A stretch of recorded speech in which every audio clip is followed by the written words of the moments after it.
আলহামদুলিল্লাহি রব্বিল আলামিন ওয়াসসালাতু ওয়াসসালামু আলা খাতামিন নাবিয়্যিন আম্মা বা'দ ফাআউযু বিল্লাহি মিনাশ শাইতানির রাজীম বিসমিল্লাহির রহমানির রহিম আসসালাতু ওয়াসসালামু আলাইকা ইয়া রাসূলুল্লাহ ওয়া আলা আলিকা ওয়া আসহাবিকা ইয়া হাবিবাল্লাহ আসসালাতু ওয়াসসালামু আলাইকা ইয়া নবিয়াল্লাহ ওয়া আলা আলিকা ওয়া আসহাবিকা ইয়া নূরাল্লাহ। মাদিনী চ্যানেলের দর্শকবৃন্দ, মাদিনী চ্যানেল বাংলার ধারাবাহিক অনুষ্ঠান সাহাবায়ে কেরাম আলিহিমুর রিদওয়ানগণের মাতাগণ নিয়ে আরও একবার উপস্থিত হয়েছি। আলহামদুলিল্লাহ, আমরা বিগত পর্বে এই অনুষ্ঠানের মাধ্যমে মাদের কি হক রয়েছে সন্তানের প্রতি, সন্তানের কি হক রয়েছে মাদের প্রতি আমরা জানার সুযোগ পেয়েছিলাম। আজকের পর্বেও এর ব্যতিক্রম ঘটবে না। আজকেও আমরা একজন মহিয়সী নারীর আলোচনা করব। তিনি শুধু নারীই নন, তিনি একজন সাহাবিয়ে রাসূল রাদিয়াল্লাহু তাআলা আনহুর মা, তিনি একজন সাহাবিয়া রাদিয়াল্লাহু তাআলা আনহা, এমন একজন মহিয়সী নারীর আলোচনা করব। আসুন আমরা অনুষ্ঠানের শুরুতেই দুরূদ শরীফ পাঠ করার ব্যাপারে যে ফজিলত সংবলিত হাদিসে কারিমা প্রতিটি অনুষ্ঠানেই শ্রবণ করেছি, আজকেও আরও একটি হাদিসে কারিমা শ্রবণ করে নিই। রহমতুদ দু আলম সাল্লাল্লাহু আলাইহি ওয়াসাল্লাম ইরশাদ করেন, তোমরা যেখানেই থাকো আমার প্রতি দুরূদ শরীফ পাঠ করো, কেননা তোমাদের দুরূদ শরীফ পাঠ আমার নিকট পৌঁছে থাকে। সুবহানাল্লাহ, সুবহানাল্লাহি ওয়া বিহামদিহি সুবহানাল্লাহিল আযীম। কত চমৎকার আমল, যে আমল প্রিয় নবী সাল্লাল্লাহু আলাইহি ওয়াসাল্লামের বারগাহে পৌঁছে থাকে। তবে আমরা কেন ওই আমল থেকে দূরে রাখবো নিজেকে? আসুন না আমরা নিয়ত করি অধিক হারে দুরূদ শরীফ পাঠ করার চেষ্টা করব। আসুন আমরা আরও একবার দুরূদ শরীফ পাঠ করি নি। সাল্লু আলাল হাবিব সাল্লাল্লাহু তাআলা আলা মুহাম্মদ সাল্লাল্লাহু আলাইহি ওয়াসাল্লাম। মাদিনী চ্যানেলের দর্শক শ্রোতা, আজকে আমরা জানবো এমন একজন মহিয়সী নারীর ব্যাপারে, যিনি এমন ভীতিকর পরিস্থিতিতে দ্বীন-ই ইসলামের প্রতি অটল ছিলেন, যিনি শত যন্ত্রণার পরেও, চারদিক থেকে আসা বিভিন্ন অত্যাচার সহ্য করার পরেও দ্বীন-ই ইসলাম থেকে পিছপা হয়নি। নিজের সন্তানাদিদেরকে নিয়ে দ্বীন-ই ইসলামের প্রতি অটল ছিলেন, যিনি সকাল সন্ধ্যা বাস দ্বীন-ই ইসলাম কবুলের কারণে অসহ্য যন্ত্রণার শিকার হয়েছেন। কিন্তু তাতে কি, যাদের দিলে দ্বীন-ই ইসলামের নুরানিয়াত প্রবেশ করে ফেলেছে, ইমানের নূর প্রবেশ করে ফেলেছে, তাদেরকে কি দমানো যায়? তো এরকম ইমান এবং নিষ্ঠার সাথে যারা ওই দুঃসময়ে নিজেদের জানের মায়া না করে যারা দ্বীন-ই ইসলামের প্রতি অটল ছিলেন, তারাই হচ্ছেন সাহাবিয়া। তো আমরা আজকে এমন একজন মহিয়সী নারীর আলোচনা করতে যাচ্ছি, যিনি যদিও বা আহামরি কোনো সম্ভ্রান্ত পরিবার থেকে আসেননি, যদিও বা অনেক বেশি ধন দৌলত দ্বারা দ্বীন-ই ইসলামে অংশগ্রহণ করেননি, অনেক বেশি শক্তি সামর্থ্য দিয়ে দ্বীন-ই ইসলামের পাশে দাঁড়াতে পারেননি, তারপরেও আল্লাহ সুবহানাহু ওয়া তাআলা এবং তার হাবিব সাল্লাল্লাহু আলাইহি ওয়াসাল্লামের এত দয়া হলো যে তিনি রাদিয়াল্লাহু তাআলা আনহা ইসলামের সর্বপ্রথম শহীদা হওয়ার মর্যাদা লাভ করেছেন। হ্যাঁ, এমন একজন মহিয়সী নারীর আলোচনা আজকে করব। এমন একজন মহিয়সী সাহাবিয়া রাদিয়াল্লাহু তাআলা আনহার আলোচনা করব। তিনি এমন একজন সন্তান জন্ম দিয়েছেন, ওনার এমন একজন সন্তান আছে যার প্রসিদ্ধির ঢঙ্কা দ্বীন-ই ইসলামে আলহামদুলিল্লাহ আজও সোনালী ইতিহাসের মধ্যে লিপিবদ্ধ আছে, আজও দ্বীন-ই ইসলামের ইতিহাসে জীবিত রয়েছে।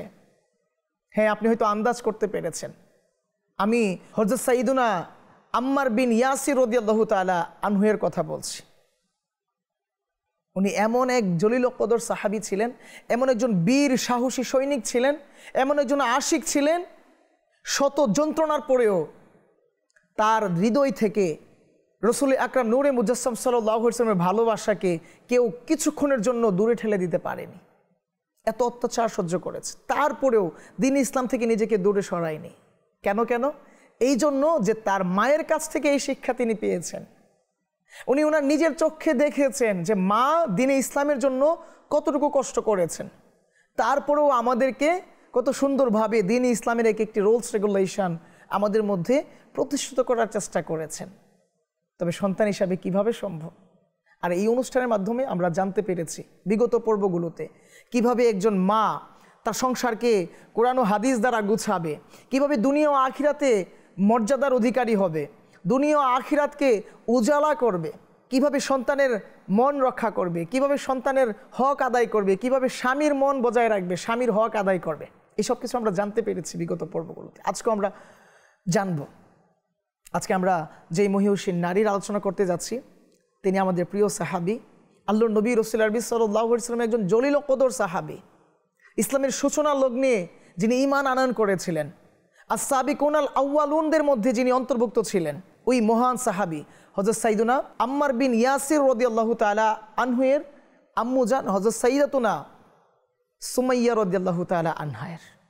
তা আসুন না আমাদের চ্যানেলের দর্শকবৃন্দ, আমরা এর আগে আল্লাহ সুবহানাহু ওয়া তাআলার পক্ষ থেকে কি আলিশান ফরমান এসেছে, এর আগে আমরা মাতা পিতার হক সম্পর্কে আল্লাহ সুবহানাহু ওয়া তাআলা আমাদেরকে কি জানিয়েছেন, কোরআনুল কারীম ফুরকানুল হামিদে কি ইরশাদ হয়েছে, আসুন জানার চেষ্টা করি। আল্লাহ সুবহানাহু ওয়া তাআলা কোরআনুল কারীমের বিভিন্ন জায়গায় তাগিদ দিয়েছেন যেন আমরা তার ইবাদত করি, মাতা পিতার হক আদায় করি। বিভিন্ন জায়গায় বিভিন্নভাবে এসেছে, কখনো বা আল্লাহ সুবহানাহু ওয়া তাআলা এইভাবে আমাদেরকে ইরশাদ করেছেন যেন আমরা যত বড়ই হই না কেন, আমরা যাই হই না কেন, যাই করি না কেন, মাতা পিতা আমাদের সামনে যাই করুক না কেন, তাদের সামনে উফ পর্যন্ত বলা যাবে না। হ্যাঁ, ওই স্রষ্টা যিনি আমাকে আপনাকে সৃষ্টি করেছেন তিনার ইরশাদে কারিমা হচ্ছে মাতা পিতার সামনে উফ বলা যাবে না। আমরা কি করছি? তো আমরা হয়তো সঠিক শিক্ষাটা আমাদের সন্তানকে দিতে পারছি না, কিংবা আমরা হয়তো সঠিক শিক্ষাটাকে লুফে নিতে পারছি না। আল্লাহ সুবহানাহু ওয়া তাআলার আদেশগুলো, রহমতে দু আলম সাল্লাল্লাহু আলাইহি সাল্লামের আহকামগুলো, ওনার সঠিক রাস্তা দেখানো পথগুলো আমরা হয়তো অবলম্বন করতে পারছি না। ওই হাদিসে কারিমাগুলো হয়তো নিজেদের জীবনে অ্যাপ্লাই করতে পারছি না। ওই আয়াতে কারিমা হয়তো আমরা আমাদের জীবনে অ্যাপ্লাই করতে পারিনি, যা এক একজন সাহাবী রাসূল সাল্লাল্লাহু আলাইহি ওয়াসাল্লাম গণের মাতাগণ যেভাবে অ্যাপ্লাই করেছেন। আমরা কোরআনুল কারীমের আয়াতে কারিমা শ্রবণ করি, যেখানে আল্লাহ সুবহানাহু ওয়া তাআলার আলিশান ফরমানগুলো আসে এইভাবে যেন আমরা ধৈর্য ধারণ করি নামাজের মাধ্যমে, যেন আমরা আল্লাহ তাআলার হুকুমের উপর, আল্লাহ তাআলার প্রদত্ত নিয়ামত রাজির উপর, আল্লাহ তাআলার পক্ষ থেকে যে রায় আসে তার উপর ধৈর্য ধারণ করি। কখনো বিপদ চলে আসে, কখনো কেউ অসুস্থ হয়ে যায়, কখনো বা কেউ ইন্তেকাল করে, তখন আমরা অনেক বিচলিত হয়ে পড়ি। কিন্তু আল্লাহ সুবহানাহু ওয়া তাআলার আলিশান ফরমান কি? যেন আমরা ধৈর্য ধারণ করি ওই সমস্ত বিষয়গুলোর প্রতি। আমরা হয়তো পারি না। হ্যাঁ, আমরা পারবো তখন যখন আমরা সাহাবিয়া এবং সাহাবী রাসূলগণের মাতাগণদেরকে যদি আমরা অনুসরণ করি। তো আসুন আমরা কোরআনুল কারীম ফুরকানুল হামিদের ওই আয়াত আরও একবার একটু শ্রবণ করার চেষ্টা করি, বাস ঈমানকে উজ্জীবিত করার জন্য, এবং ওই আলিশান ফরমানগুলো যেন নিজেদের দিলের তুলিতে গেঁথে রাখতে পারি। বিসমিল্লাহির রহমানির রহিম।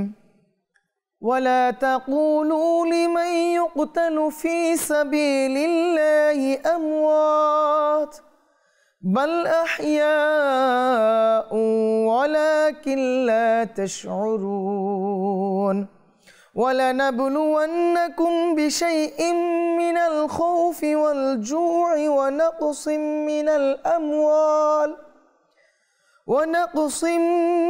الأموال والأنفس والثمرات وبشر الصابرين الذين إذا أصابتهم مصيبة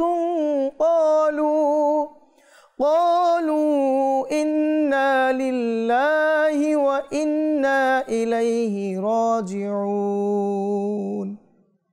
যার কানসুল ইমানের অনুবাদ। এবং যারা আল্লাহর পথে নিহত হয়, জান দিয়ে দেয়, তাদেরকে মৃত বলো না, বরং তারা জীবিত। হ্যাঁ, তোমাদের তা খবর নেই। এবং অবশ্যই আমি তোমাদেরকে পরীক্ষা করব।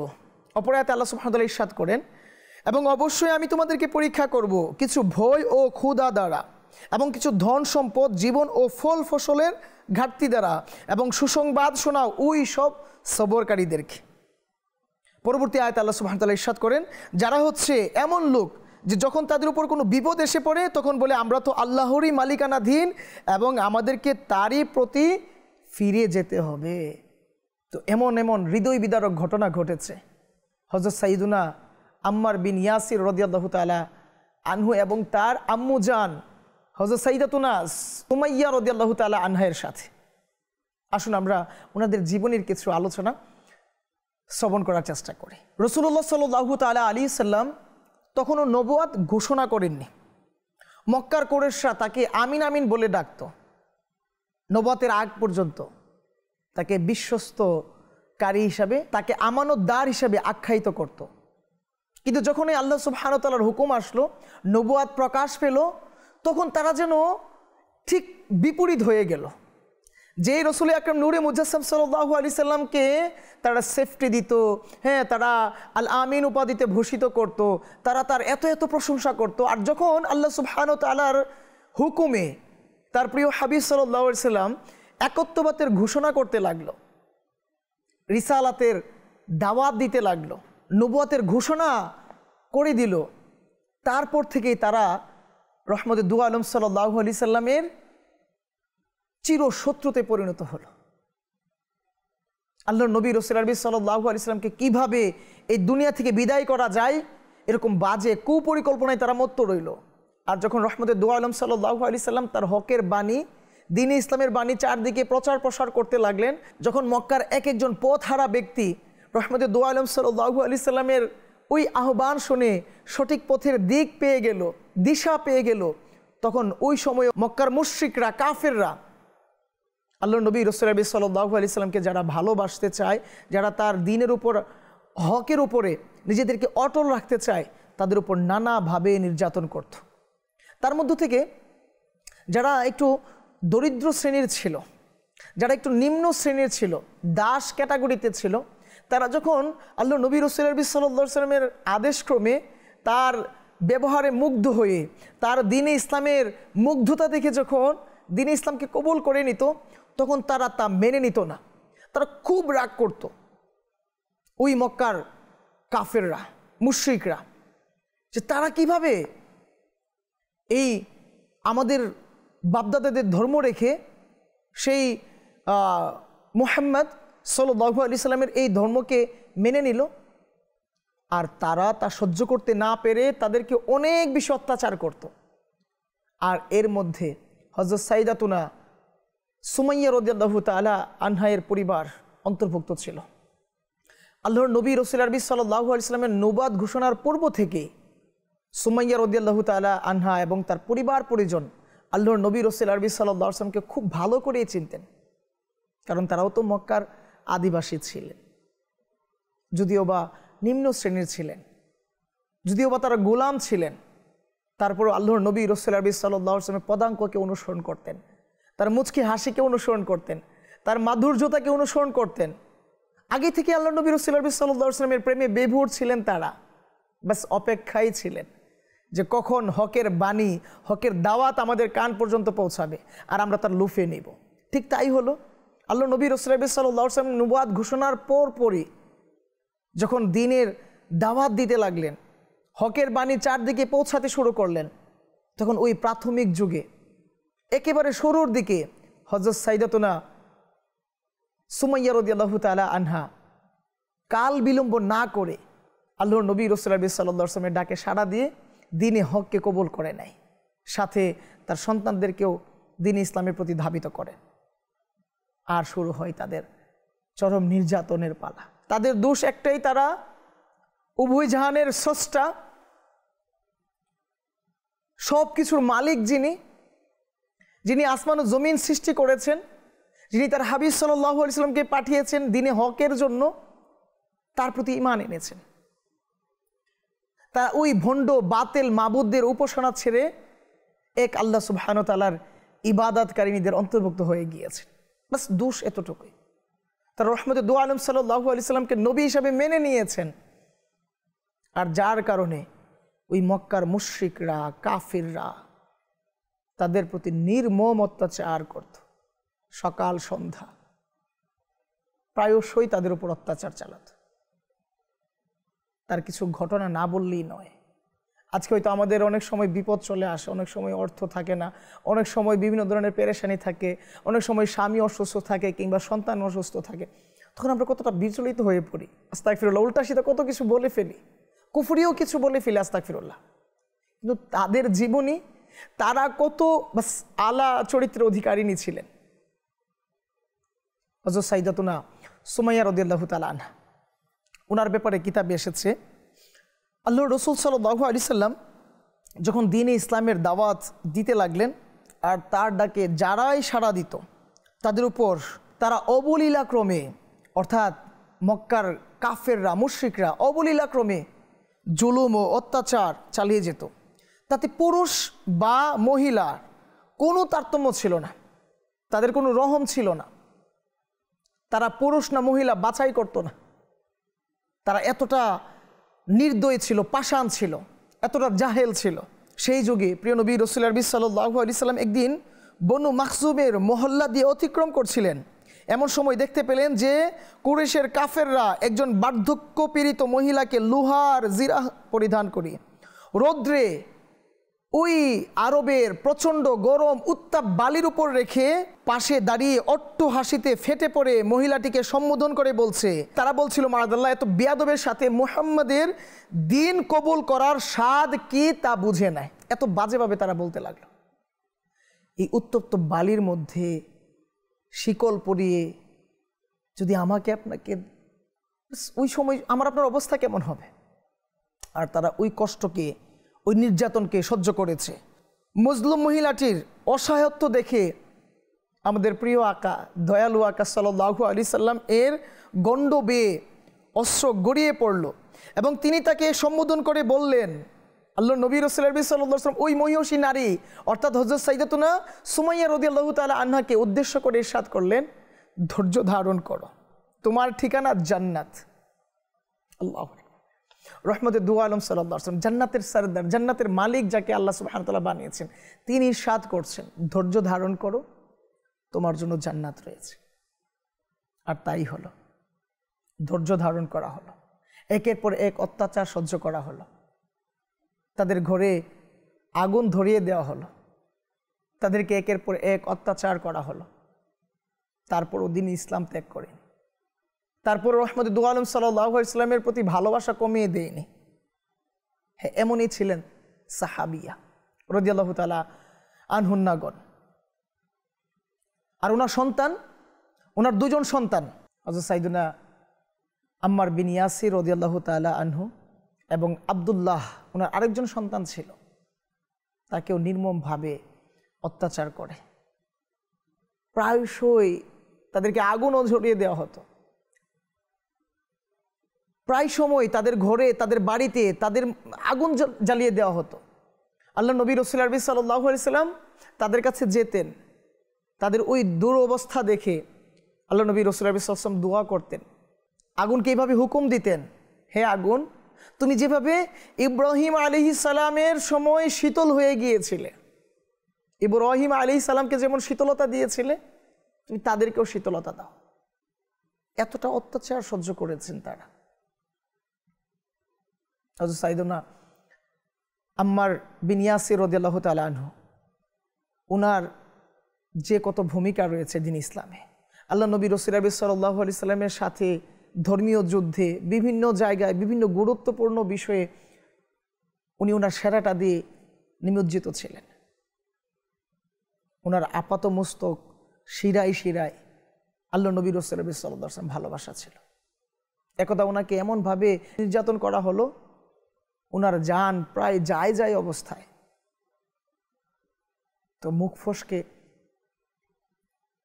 কোনো এক কালাম বের হয়ে গিয়েছে। পরবর্তী সময়ে আশেপাশের লোকেরা আল্লাহ নবী রাসূলুল্লাহ সাল্লাল্লাহু আলাইহি ওয়াসাল্লামের বারগাহে এসে বলতে লাগলো যে আম্মার বিন ইয়াসির তো উল্টো সিধে বলে ফেলেছে, আপনার এত কাছের সাহাবী, আপনাকে না এত ভালোবাসে, কই সে তো অত্যাচার সহ্যই করতে পারলো না, এই উল্টো সিধে বলে ফেলেছে। আর আল্লাহ নবী রাসূলুল্লাহ সাল্লাল্লাহু আলাইহি ওয়াসাল্লাম উনি তো জানেন না আম্মার বিন ইয়াসির রাদিয়াল্লাহু তাআলা আনহুর দিলের খবর, উনি তো জানে কি হয়েছে, উনি তো জানেন কি হবে। এই জন্য তো শায়ের বলে না जो हो चुका है जो होगा हुजूर जानते हैं तेरी अता से खुदाया हुजूर जानते हैं। হুজুর জানতেন। আম্মার বিন ইয়াসির রাদিয়াল্লাহু তাআলা আনহু ওই কষ্টের সময়ও রহমতে দু আলম সাল্লাল্লাহু আলাইহি ওয়াসাল্লামকে ভুলেনি, ঈমান থেকে পিছপা হয়নি। পরবর্তী সময়ে যখন আম্মার বিন ইয়াসির রাদিয়াল্লাহু তাআলা আনহু আসলেন বারগাহে রিসালাতে, তখন জিজ্ঞাসা করা হলে আম্মার বিন ইয়াসির রাদিয়াল্লাহু তাআলা আনহু এইভাবে আরজ করি, ইয়া রাসূলুল্লাহ সাল্লাল্লাহু আলাইহি ওয়াসাল্লাম, আপনার কি মনে হয় এই আম্মারের দিলে, এই আম্মারের হৃদয়ে আপনার প্রতি কেমন ভালোবাসা আছে? আপনি তো আমার চাইতে ভালো জানেন।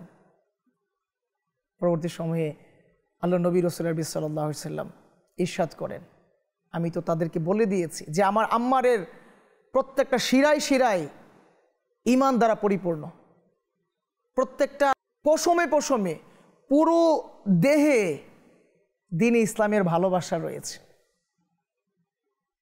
আমার প্রতি ভালোবাসা রয়েছে, ঈমান রয়েছে। এ ছিল আম্মার বিন ইয়াসির রাদিয়াল্লাহু তাআলা আনহুর জীবনের কিছু দিক। হযরত সাইদাতুনা সুমাইয়া রাদিয়াল্লাহু তাআলা আনহায়ের বিশেষ কিছু দিক। যখন তাদের দ্বীন ইসলামের প্রতি ধাবিত হওয়ার যে এক সুন্দর রাস্তা, তা তারা অর্থাৎ মক্কার মুশরিকরা কাফিররা থামাতে পারেনি। যখন তারা পর্যবেক্ষণ করলো যে না, এই পরিবারকে দামানো সম্ভব নয়, এই পরিবারকে ঈমানের পথ থেকে বিচ্যুতি করা সম্ভব নয়, তখন তারা এমন সিদ্ধান্ত নিল তাদেরকে শহীদ করে দেওয়ার মতো। ঠিক তাই হলো। একদা হযরত সাইদাতুনা সুমাইয়া রাদিয়াল্লাহু তাআলা আনহা এবং তার সন্তান আব্দুল্লাহ রাদিয়াল্লাহু তাআলা আনহুকে তারা বেঁধে ওই উত্তপ্ত বালিতে অনেক অত্যাচার করে তারা অত্যাচার করতে করতে যখন ক্লান্ত হয়ে যায়, তখন তারা তাদের বাড়ির দিকে আসতেছিল। প্রতিমধ্যে ওই মক্কার কাফেরদের সরদার আবু জেহেল তাদের অবস্থা দেখে তাদেরকে তখন এইভাবে বলতে লাগলো, ধমক দিয়ে দিয়ে বাজে গালিগালাজ করে, যে তোমরা এই দিন ছেড়ে দাও, তোমরা ইসলাম ছেড়ে দাও, আর নয়তো তোমাদের জন্য ভয়ঙ্কর পরিণতি রয়েছে। আর হযরত সাইদাতুনা সুমাইয়া রাদিয়াল্লাহু তাআলা আনহা তার মৃদু কণ্ঠে, তার ওই দ্বীন ইসলামের ভালোবাসার কণ্ঠে বলতে লাগলেন, না না না, এই দ্বীনে হক ছাড়ার ধর্ম নয়, এর জন্য তো জান দিয়ে দিতে পারবো, কিন্তু এই ইসলাম আমি ছাড়ব না। ওই আবু জেহেল, ওই কাফের, ওই জালিম, ওই অত্যাচারের উপর অত্যাচার করতে লাগলো, তাকে এমন অত্যাচার করলো হযরত সাইদাতুনা সুমাইয়া রাদিয়াল্লাহু তাআলা আনহা শাহাদাতের অমীয় সুধা পান করেন। সাথে তার পুত্র আব্দুল্লাহ রাদিয়াল্লাহু তাআলা আনহু শহীদ হয়ে পড়ে। পরবর্তী সময়ে হযরত সাইদুনা আম্মার বিন ইয়াসির রাদিয়াল্লাহু তাআলা আনহু জীবিত ছিলেন। অনুষ্ঠানের শুরুতে আমি বলেছিলাম, উনি দ্বীনে ইসলামের প্রথম শহীদা সাহাবিয়া, আর তিনি আল্লাহ নবী রাসূলুল্লাহ সাল্লাল্লাহু আলাইহি ওয়াসাল্লামের মুবারক জামান থেকে ইরশাদে কারিমা শুনেছেন, ধৈর্য ধারণ করো, তোমার জন্য জান্নাত রয়েছে। তো তিনি ধৈর্য ধারণ করেছেন, নিজের জীবনকে উৎসর্গ করেছেন রহমতে দু আলম সাল্লাল্লাহু আলাইহি ওয়াসাল্লামের মুবারক কদমে। আজকে আমরা তো মুসলমান রয়েছি, হ্যাঁ, আমরাও তো মা রয়েছি। আমরা কিভাবে আমাদের সন্তানদেরকে লালন করছি? হ্যাঁ, আমরা কি শিক্ষা দিচ্ছি আমাদের সন্তানদেরকে? ব্যবসা বাণিজ্যের সময় আস্তাগফিরুল্লাহ মিথ্যে, হ্যাঁ, উল্টো সিধে কসম, এত এত ধোঁকাবাজি, এগুলো আমরা কিভাবে করি? আমরা না মুসলমান? আমরা না আখির নবী সাল্লাল্লাহু আলাইহি ওয়াসাল্লামের উম্মত? আমরা না সাহাবীদেরকে ভালোবাসি, সাহাবীদের মাতাগণদেরকে ভালোবাসি? তো এটা কীভাবে করি? তো প্রিয় ইসলামী ভাইরা, আসুন আমরা বোঝার চেষ্টা করি, নিজেদেরকে পরিবর্তন করানোর চেষ্টা করি। অনুষ্ঠান তো শেষ হয়ে যাবে, আমরাও তো হয়তো একদিন থাকবো না, আমাদের অস্তিত্ব শেষ হয়ে যাবে। কিন্তু কাল হাসরের মাঠে আমি কিভাবে উঠব, আমি কি আদৌ জান্নাতীদের অন্তর্ভুক্ত হতে পারবো কিনা। কোরআনুল কারিমে আমরা যে আয়াতে কারিমা শুনেছি তারা মৃত নয়, তারা জীবিত। আমরা কি ওই জীবিতদের অন্তর্ভুক্ত হতে পারবো কিনা? তো এটা যদি আমরা চিন্তা করি তবে আমাদেরকে আল্লাহ সুবহানাহু ওয়া তাআলার রাহে কি নিজের সর্বশেষ নিঃশ্বাসটুকু ত্যাগ করতে হবে। তার জন্য আলহামদুলিল্লাহ দাওয়াত ইসলামী, এর জন্য মাদিনী চ্যানেল আমার আপনার পাশে আছে, আমাকে আপনাকে সাহস দিচ্ছে, আমাকে আপনাকে রাস্তা দেখাচ্ছে। কাজে আমি অনুরোধ করব, মাদিনী চ্যানেল বাংলার সাথে থাকুন, দাওয়াত ইসলামীর সাথে নিজেকে সম্পৃক্ত রাখুন। আপনার সন্তানকে এবং আপনি নিজেও বিভিন্ন কোর্সের মাধ্যমে নিজেকে সংশোধন করার এক প্রচেষ্টা জারি রাখতে পারেন। আপনার শহরে অনুষ্ঠিত সাপ্তাহিক সুন্নতে পড়া ইজতেমায় আপনি অংশগ্রহণ করুন। ইসলামী বোনদের যে ইজতেমা হয় সেখানে আপনি অংশগ্রহণ করুন। আপনার সন্তানকে ইসলামী ভাইদের ইজতেমাতে পাঠান। আপনি কোরআনুল কারিমের আয়াতে কারিমা অধ্যয়ন করার চেষ্টা করুন, তিলাওয়াত করার চেষ্টা করুন, আর নয়তো মাদিনী কায়দা শেখার চেষ্টা করুন। আপনাকে শেখাবে দাওয়াত ইসলামী, আপনার পাশে আছে দাওয়াত ইসলামী। বাস আপনার ইচ্ছা নিয়ত করা যে আমি এটা করতে চাই। আল্লাহ সুবহানাহু ওয়া তাআলা আমরা যা শুনেছি তার উপর ভরপুর আমল করার তৌফিক দিক। আমরা অনুষ্ঠানের প্রায় শেষের দিকে চলে এসেছি, না চাইতেও চলে যেতে হবে। আসবো আমরা আগামী পর্বে নতুন কোনো বিষয় নিয়ে, অন্য কোনো একজন মহান সাহাবী রাসূল এবং তার মাতার আলোচনা নিয়ে আমরা আগামী পর্বে আবারও আসবো। ততক্ষণ পর্যন্ত ভালো থাকুন, সুস্থ থাকুন, মাদিনী চ্যানেল দেখতে থাকুন। সাল্লু আলাল হাবিব সাল্লাল্লাহু তাআলা আলা মুহাম্মদ সাল্লাল্লাহু আলাইহি ওয়াসাল্লাম।